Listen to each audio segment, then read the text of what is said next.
Well, first off, thank you very much for coming. I'm Mike Oscar, and I represent the Northeast Dairy Farmer Cooperatives, 14,000 dairy co-ops from Maine to Virginia. And Mike and Kay and myself, and my business partner Bob Gray, for 18 years have had conference calls at 2 o'clock every Friday on this very issue, on agriculture immigration reform.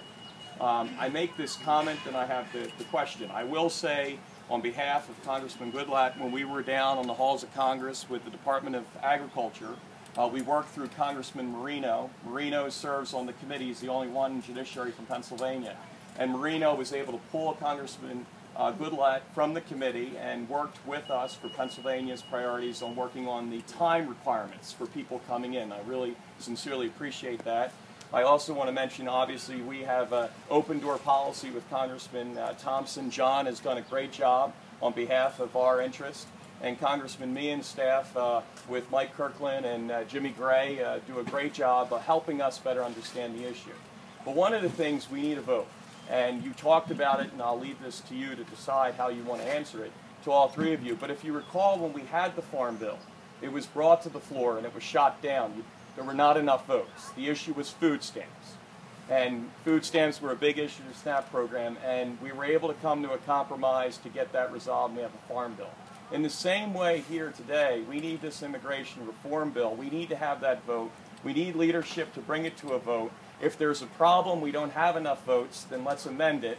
But we need that, because if you asked everyone today in a show of hands, what is the #1 priority beyond the Farm Bill, is immigration reform, a steady workforce. I'm 37 years old. I never grew up on a farm, but I believe that there's a future for farmers, and I've been working ag policy issues for 13 years. The reality is that I'm sure, as you're a farmer owner of this, that you have to look to that generation, like my son and his best friend are here, and they're 10. We've got to do this. We need a vote. If it's not going to pass, then let's amend it like we did with food stamps to have the second round to get the Farm Bill done. I leave that to you to, and thank you very much for coming up. Sincerely, thank you. To this gentleman here, it's a visual thing. Over the last how many weeks we've seen these children sitting in school cafeteria. They don't see them milking the cows. They don't see them in the processing plants. They don't see them in the going to the mushroom. They see them sitting there with their hands out saying, "Help me." Last night there was a train coming into Mexico, and these people were on top of that train like it was India. Now, what kind of visual does that give you? That tells me and the 98% of Americans, hey, these people are invading. And that's what it looks like. It looks like a literal invasion. You're right. You've got to separate agriculture, the issue of agriculture, away from immigration. It's not immigration. This is a workforce. And until you can get those geniuses down there to actually say, we need this workforce, and you can't do it by saying, oh, you're going to pay $5 for lettuce. I'm sorry. That's a soft bigotry that just doesn't work. You've got to do a visual picture, whether it's the American Farm Bureau or Pennsylvania, whatever. Somebody's going to come up with a ad program that points out this is a necessary item that needs to be done. They're not coming here to drive your bulldozers or drive your trucks or hang your drywall. They are coming here to produce your food. And there's a difference. There's a big difference. And until you get that bill passed, that actually separates that from immigration, because it's not immigration. They're not migrating here. They're coming here to work. It's a temporary work status, and they have to continue to renew it. And until that message is out there, you're not going to get that 98% to come on your side. Because I'm not for amnesty of any kind. I don't care whether Britt Hume is defining it in his way. If you give them the quote-unquote green card, that is amnesty. That is saying, come up, load up them trains and bring them across. Well, and that's the message in the halls of Congress, and Mr. Goodlatte's on the cutting edge of, point of the spear, myself as well. Many of us are working with that, but we need that dialogue. We need that outside the Beltway as well, so that they're the support members.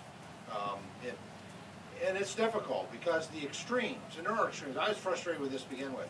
I mean, you have folks who believe that everybody should be be made a citizen and registered to vote immediately on one side. And I'm convinced there are some of my colleagues that that's in their hearts.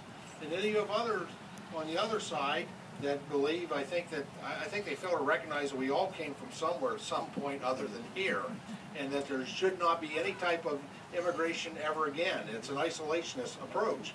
And unfortunately, and this was a frustration I learned early in my very first year in 2009 in looking at this workforce issue, those extremes don't want the easy stuff in the middle to get fixed.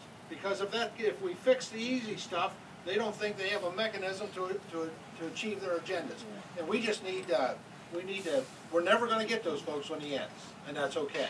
But we need to mobilize the people in the middle, starting with this Ag Act, to really show that we can address this in a deliberative way, not comprehensive, one step at a time. The 4 bills that come out of Judiciary, I'm a co-sponsor of a couple of those. I just haven't gotten signed on the other 2, but I'm very supportive of. And that's how we do that. But we need that messaging outside the Beltway so that members know that their constituents support it. One more. Go ahead, sir. Several things I've heard today. I heard one that if we did E-Verify, some of our workforce would be gone. That's not true. Most of our workforce would be gone. Right now in Chester County, there are mushroom houses that are sitting empty because there are not workers to harvest those mushrooms. Guys, our business is already dying. We're not going to, something doesn't happen for it to die. It's already dying. We cannot use our capacity. I'm sure if you had chicken houses sitting empty, you'd be hearing about that as well. We need a reasonable pathway for these guys to become citizens, and women as well. Currently, it takes our men 15 years to become a citizen. What would you be willing to wait 15 years for? So these are issues that we have. So there is no reasonable pathway. These are good-hearted working men who want to be here in the country, who we believe have earned the right to be here in the country, but there is no pathway for them to become citizens. Also imagine if your staff had to be changed every 3 years. To say that we're going to rotate men every 3 years, that's what I heard you say. Right, because you have to have an extra worker so that somebody can go home while that's happening. I don't have the cash for an extra worker. You don't have to pay the one who's at home touching back during that time. Now, how efficient is that? It's not as efficient as hiring people who are not lawfully here, but it's way more efficient than the current law that doesn't get used. This bill eliminates having to provide housing and transportation. It eliminates having a bureaucratic way of picking what the wage you have to pay. It prohibits using taxpayer funds for legal aid organizations to sue farmers. It does all kinds of things to help farmers make this program work. But if you think you're going to have a program that allows you to give somebody citizenship and expect they're going to stay on the farm, and when they don't stay on the I'm not asking for give. When they don't stay on the farm, get another one to replace them for another country. People are not going to pass a program like that. But just to clarify, I want to make sure I'm right in my understanding. I understand the threat with E-Verify if there's folks that are there that are not. It doesn't apply until this is up and operating. Yeah, it grandfathers existing workforce. I have guys changing every day. Existing workforce, it doesn't happen until a workable guest worker program is up and operating. So you've got to have a transition from having an illegal workforce to a legal workforce. That's what this bill attempts to accomplish. And not only that, but we say that once you've done that, if somebody doesn't go through this process, we're still not going to make you go back and look and see if they're lawfully here, even after the change takes place. As we wrap up here, I also want to encourage you that this is a conversation. This conversation needs to be ongoing, and this is a bill that's had really good work out of the Judiciary Committee. But the chairman will be first to tell you, having chaired not just one but 2 congressional committees, which is pretty remarkable actually in the history of our country.